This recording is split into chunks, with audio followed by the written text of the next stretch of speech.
Hello everyone, it's the Aussie Ideas Man, and I'm the only alternate ideas man for the Silly Trike. I never read the Wall Street Journal, so I just thought I'd watch this and give my thoughts as I go along. It'll be rough. Talk about this Wall Street Journal article. It came out in June of 2024, and it says the shortcut that allows risky startups to raise billions from rookie investors. And the subtitle is Crowdfunded Companies Pulling Cash Through Sleek Social Media Promotions and Mentions of Elon Musk.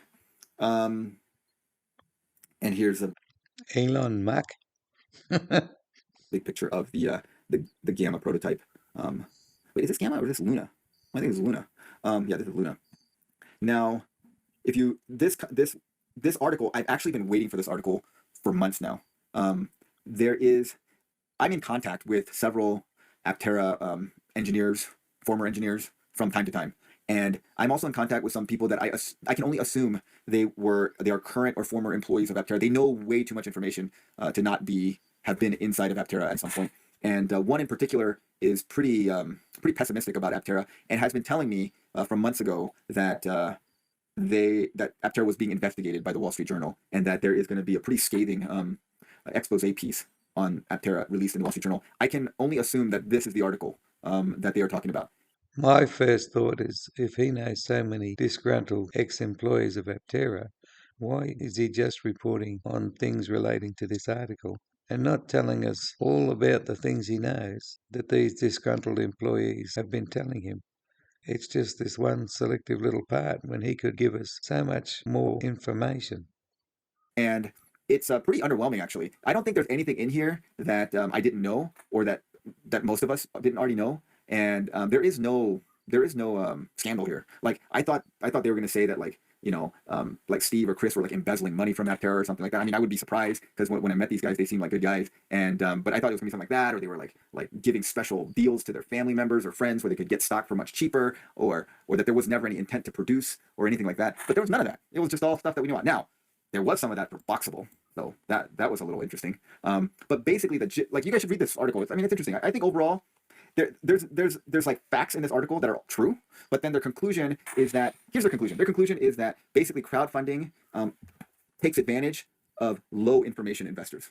What Wall Street calls dumb money. I don't know if you guys ever watched that movie, Dumb Money. It's about the GameStop short thing, but basically, hedge funds, Wall Street, large finance calls retail investors dumb money because we just don't have as much information as they do. We don't have as much time as they do, and we don't have as much money as they do, and we don't have the ability to manipulate the markets like they do.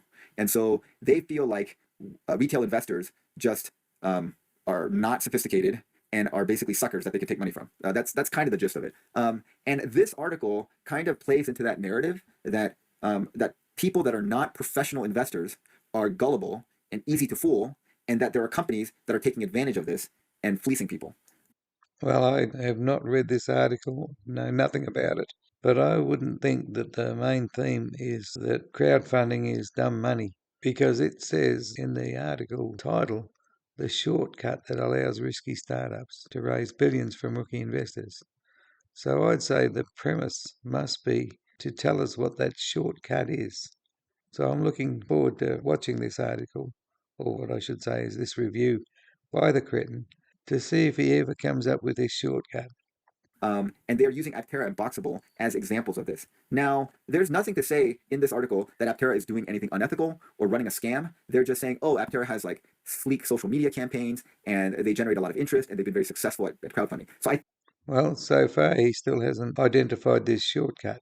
think what they're doing is they just pick two companies that have been very successful at crowdfunding and use them as examples. Now they're saying there's no cars in sight. This is true. There have been timeline slippage, and that's very true. But I mean, that happens even with established companies. Remember, the Roadster 2 was supposed to come out in 2022. Tesla's Roadster 2 was supposed to come in 2022. Well, it's 2024.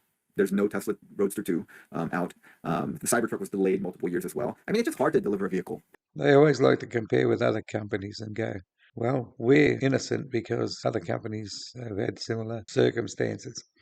Quite often it's Tesla. That's, I guess, why the article has said that they refer to Elon Musk. Anyway, on Tesla's no cars in sight comparison, The reason why Tesla took a long time to come out with the two cars in question is because they were busy making millions of other cars that they could sell. And so they just put their priorities in the right place. It's not the same comparison because with APTERA, there are no real cars inside, none that they could sell, none that they have sold, none whatsoever. In the case of Tesla, there's the Roadster, there's the Model S, there's the Model X, there's the Model 3, and there's a Model Y, and there's been millions in total of these cars sold. So they come along and say, yes, we've got these ideas for new models along the way. It doesn't matter if they take a few years to develop those because their priorities have gone to very successful, saleable products. And that's a big difference between the two. I learned years ago in the army, 5 decades ago, that BS baffles brains. And what the gullible people get from the cretin is BS. And if you just look slightly deeper into it, you will see that you cannot compare APTERA with Tesla and excuse APTERA for anything that it does just because they make these short-sighted comparisons. It's not easy, and it's doubly not easy when you're a startup and you're trying to find funding at the same time as trying to engineer a vehicle. I mean, Tesla has a ton of money; they can just spend their time engineering the vehicle, and they still haven't done it. So it's just hard. So I think that's unfair to say that because there's no cars in sight that APTERA is taking advantage of investors. But that's I think it's wrong for the cretin to say it's not easy, because when you think about it, the Wall Street Journal hasn't said that it is easy. He's barking up the wrong tree when he says it's not easy. kind of what they're saying in this article, and I think that's not a fair thing to say. Now, So, what are the facts? There are no cars in sight. So, how can saying no cars in sight be an unfair thing to say? It just seems like a straight fact to me. Now, Boxable evidently it was paying they're paying themselves a lot of money. I think this article was pretty damning for Boxable and not so damning for APTERA. APTERA, I think they're just basically saying APTERA is super high risk and so is Boxable. Startups are very high risk. If you have an idea that's flashy and generates a lot of social media interest, then you can be successful in crowdfunding. And that people that get into crowdfunding are low information investors and are probably going to lose their money. And I would say that I would agree with like a lot of that. But as I've always said on this channel, like if you're investing in APTERA and you think of this as a money making investment, that's probably not it's probably not wise. This is one thing I like about the cretin. He's so dumb that everything he reviews, he ends up saying, I agree with a lot of that, while he's trying to say, I don't agree with it. He's one confusing person to the ordinary person who can't figure things out for themselves. I love a person who reviews something trying to pass on that it's bad, but while doing so says, I agree with a lot of what they say. Chances of making money on any startup is very, very low. And that's even if you are a high information investor. So like venture capital success rates are like failure rates are like 70 to 90%. So 70 to 90% of venture capital backed funds, startups die. They do not return any investment to their startup. And these are professional investors. These are people where the founders have to come pitch them and open their books and give them like all the information. As a crowdfunder, like if you're investing $1,000 into APTERA, APTERA is not pitching you in person. You do not get to look at all their books and ask them all kinds of questions and grill them in front of you like venture capitalists do. And so the success rate for crowdfunding is, I'm going to guess, is even less than venture capital backed funds. Then Well, I can see here he might have just hit on the shortcut. The shortcut being they don't have to tell customers anything. That to me is a shortcut, but big deal. Venture capital funds are very picky about who they fund. They will evaluate I think they fund like less than 1% of the pitches that they get. And so even being very picky like that, their success rate is only like 10 to 30% at best. And so these are all true statements. But if you look at this is what I found interesting.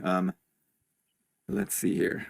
Yeah. So despite Boxwell's bleeding cash, Paolo and Galliano Tirimani both awarded bonuses of $300,000 last year. That's on top of their annual salary of $600,000.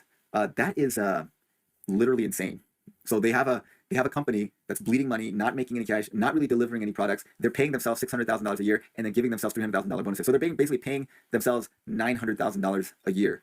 That is crazy. Now, Steve and Chris are paying themselves like mid 200s per year, which like in San Diego is not a lot of money, but it is a lot of money. I mean, I don't know what he's getting at here because it really is irrelevant. If Boxall pays themselves high wages, then that's a more honest way than if they had paid themselves low wages, but say out of every $10 million they took, they put $1 million into brown paper bags. This is what Ponzi schemes do. So which is better? Which is more honest? Paying yourself a high wage and going broke or whatever, or paying yourself a low wage but slicing $1 million into brown paper bags off every $10 million that's crowdfunded. While he's saying Chris and Steve are paying themselves lower wages so they're nicer people or something, he can't say anything about what they're hiding away. Neither can I, but I'm just doing this for entertainment. You've got to remember that. I'm not a financial advisor. I am certainly no clairvoyant or anything like that, so all I'm saying is that people who are into Ponzi schemes don't mind paying themselves low wages. Well, that's all for me. Bye for now. Stay safe.